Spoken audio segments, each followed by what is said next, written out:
Bab 4364. Kalian pantas disebut pasangan seiman. Orang ini yang melakukannya. Melihat Credenstian, mata Finola Su menjadi dingin. Bayangan melintasi kehampaan dalam sekejap dan ujung pedang yang sedingin es mendarat langsung di lengan Credenstian. Lepaskan Erikin. Aduh. Merasakan udara sedingin es mengalir masuk dan jatuh di lengannya yang baru sembuh, Credenstian gemetar kesakitan dan hampir menangis. Gadis suci Su, apakah kamu mengerti situasinya? Bukan aku yang menyandera Erikin, tetapi Erikin yang menyandera aku. Kalian benar-benar pantas disebut pasangan seiman, bisa-bisanya kalian mematahkan lenganku. Itu Tuan Besar. Dia sepertinya disandera oleh orang itu. Cecunguk, cepat lepaskan pemimpin. Murid Sekte Sage di udara, ketika mereka mendengar suara Pak Tua Sage, mereka berhenti dengan cepat, lalu berteriak pada Erikin dan Finola Su. Saat ini, situasi mereka saat ini agak menyedihkan. Meskipun hanya Finola Su seorang yang menghadapi puluhan orang, namun banyak kultivator telah dipukuli hingga hidung memar dan wajah bengkak, bahkan beberapa dari mereka berlumuran darah. Di sisi lain, Finola Su memegang pedang es dan tidak terluka. Credenstian memperhatikan perbedaan dalam kekuatan tempur ini dan ekspresinya sedikit jelek. Kultivator Sekte Sage ternyata cukup payah di depan pejuang kebanggaan ini. Lancang.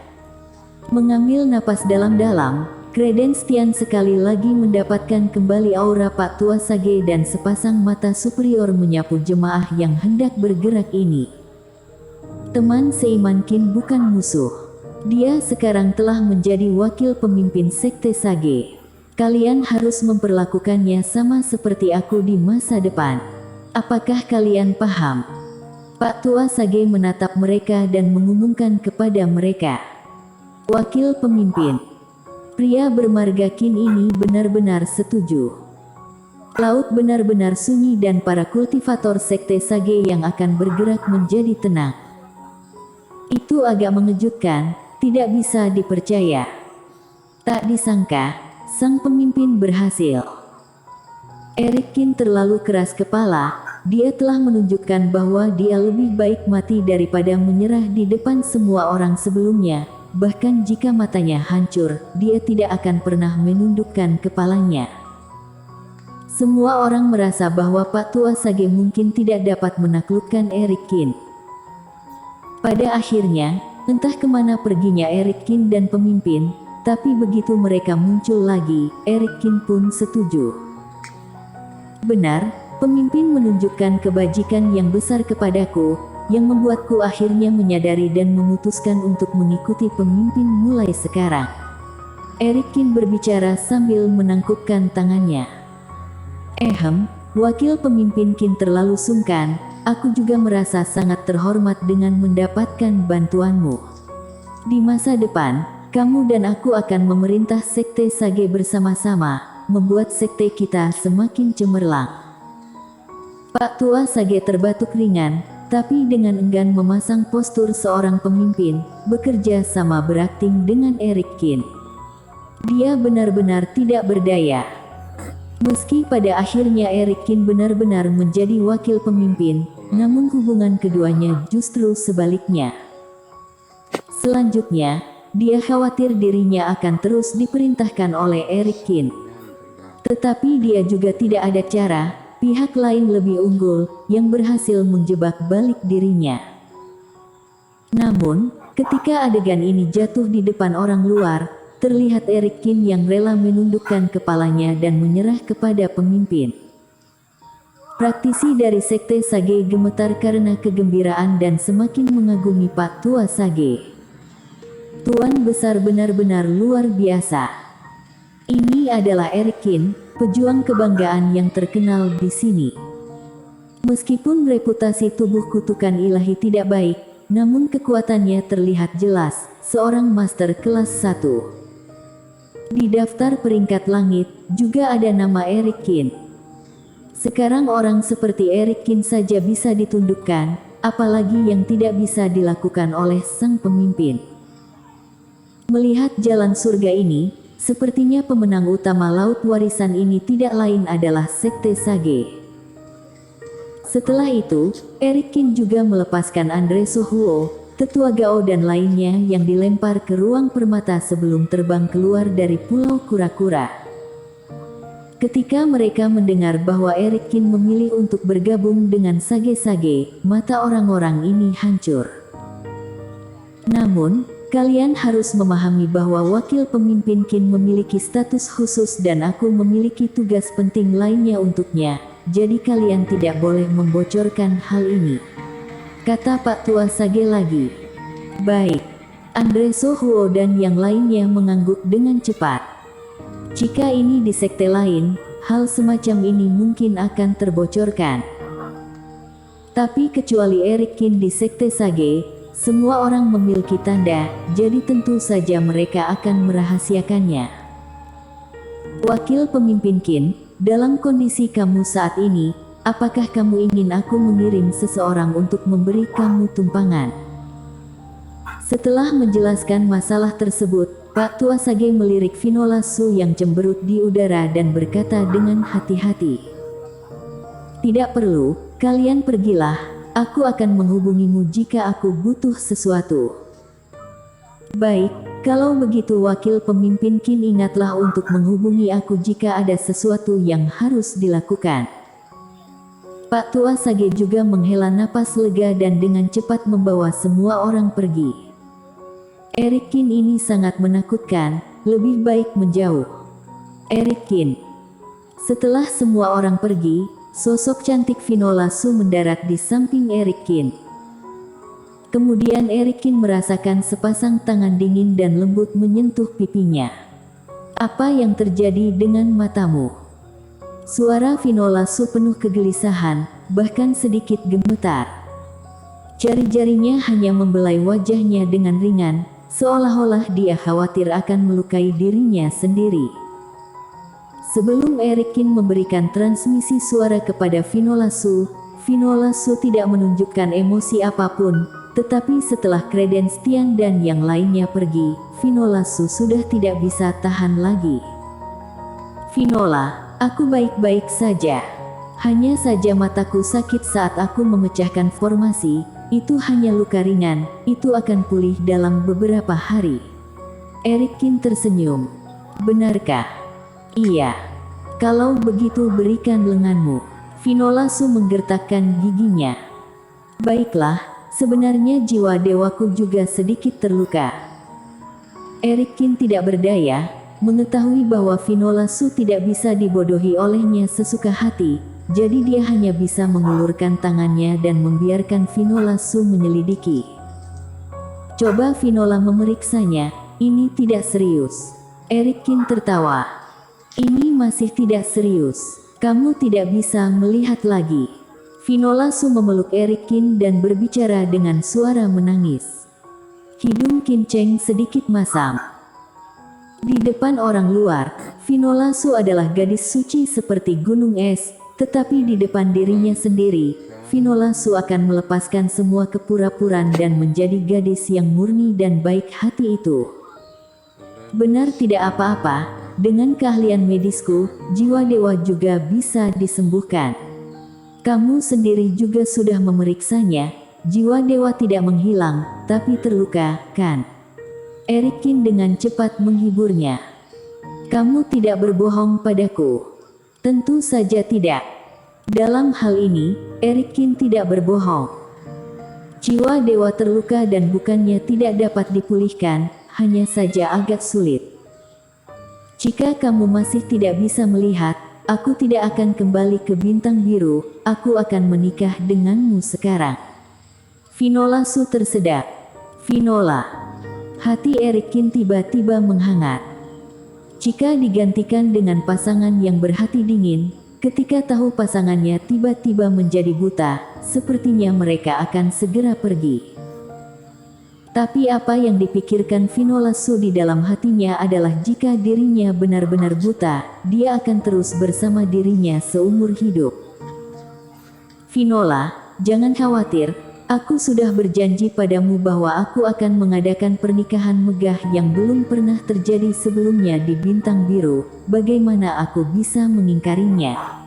Aku sangat ahli dalam kedokteran, jadi masalah ini tidak terlalu serius. Eric Kin berkata dengan serius. Apakah kamu menangis? Jika itu menyakitimu, aku akan sedih dan itu akan mempengaruhi pengobatan. Eric Kin tersenyum lagi dan menggoda. Tidak sama sekali. Vinola Su mengertakkan gigi dan dengan paksa mengubah air mata di matanya menjadi es, lalu menyebarkannya ke langit dan bumi. Dirinya tahu bahwa Eric Kin tidak mau mengaku kalah dan juga tidak ingin dirinya sedih. Bersambung.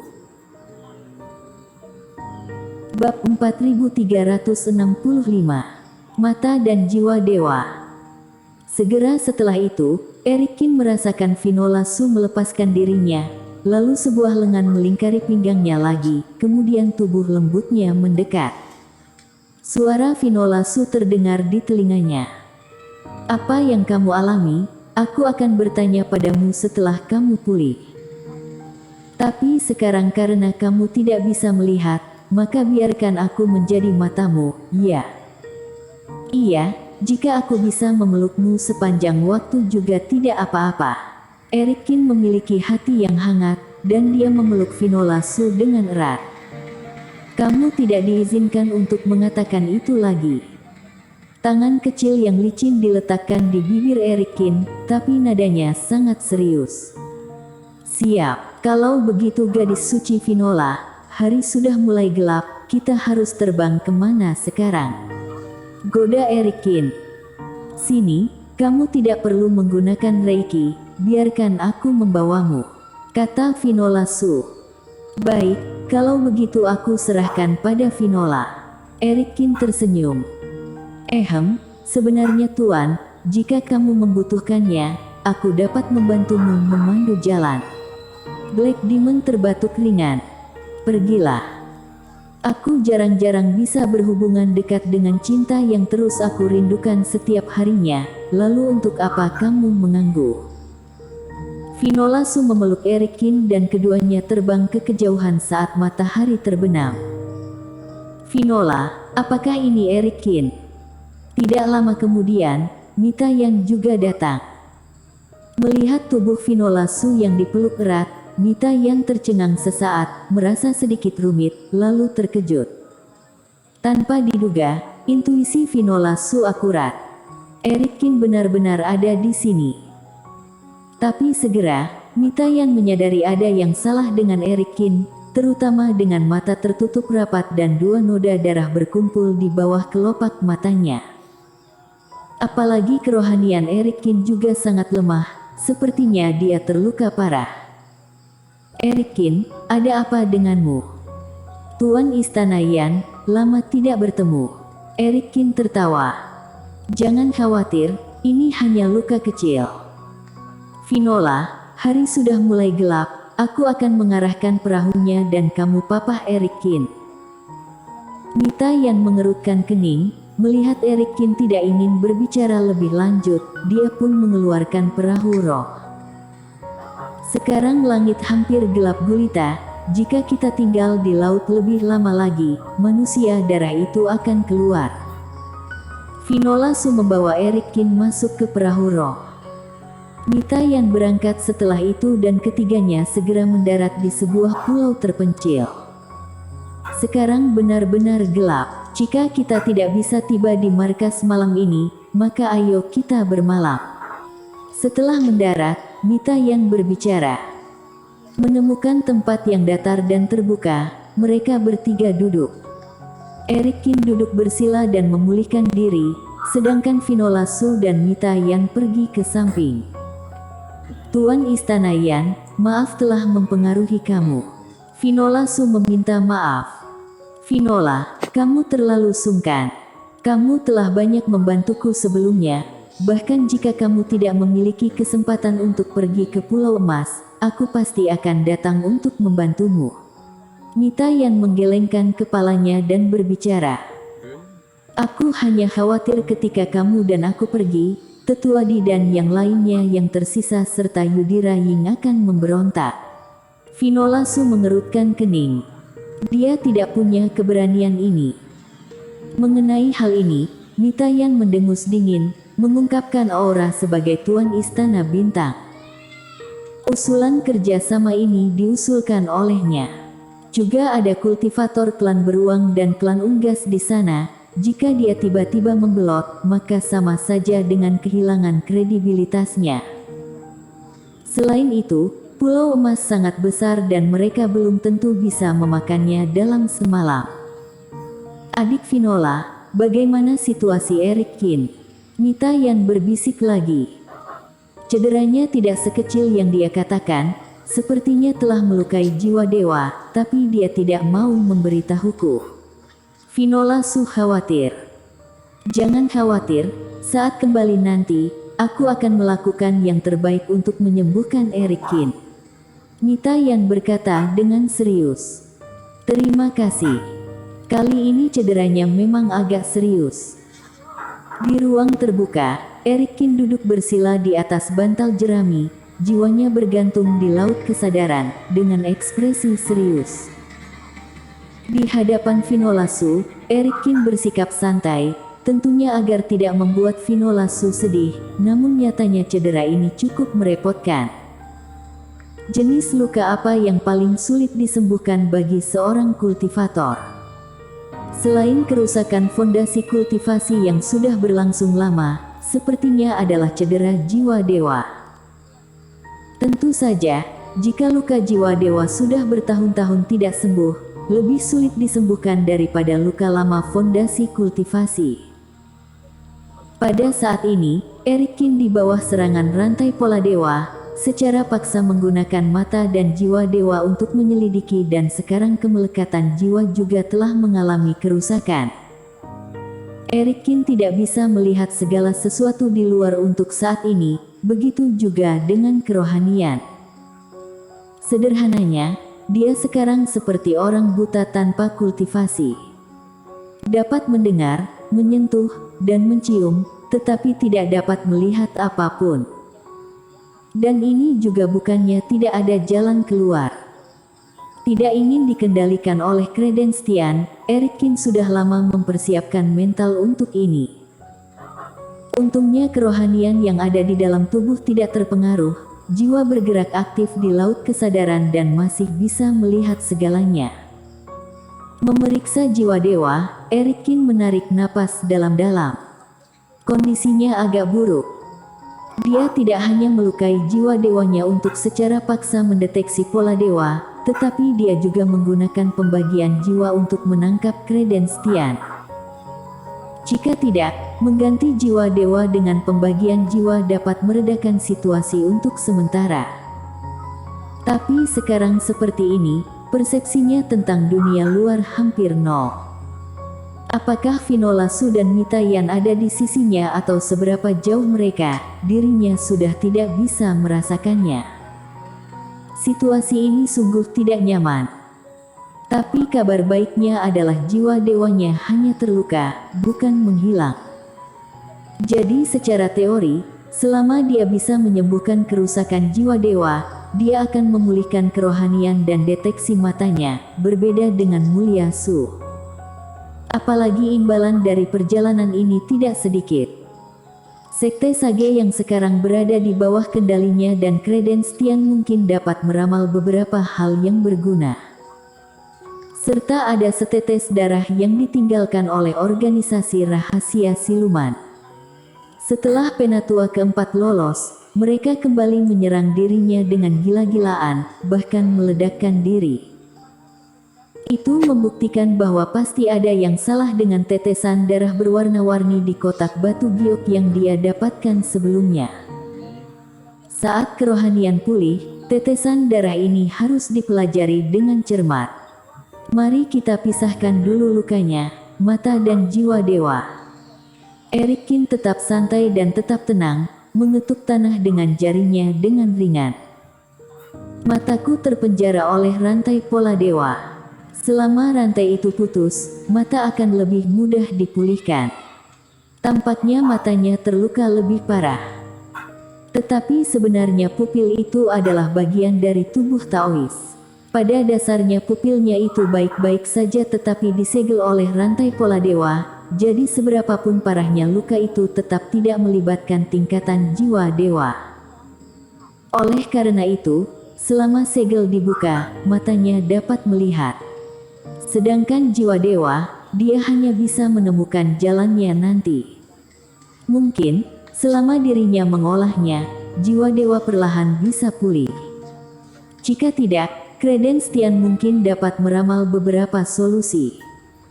Singkatnya, setelah menentukan urutan prioritas, Eric Kim mulai memahami rantai pola dewa yang dia benci sampai ke tulang-tulang.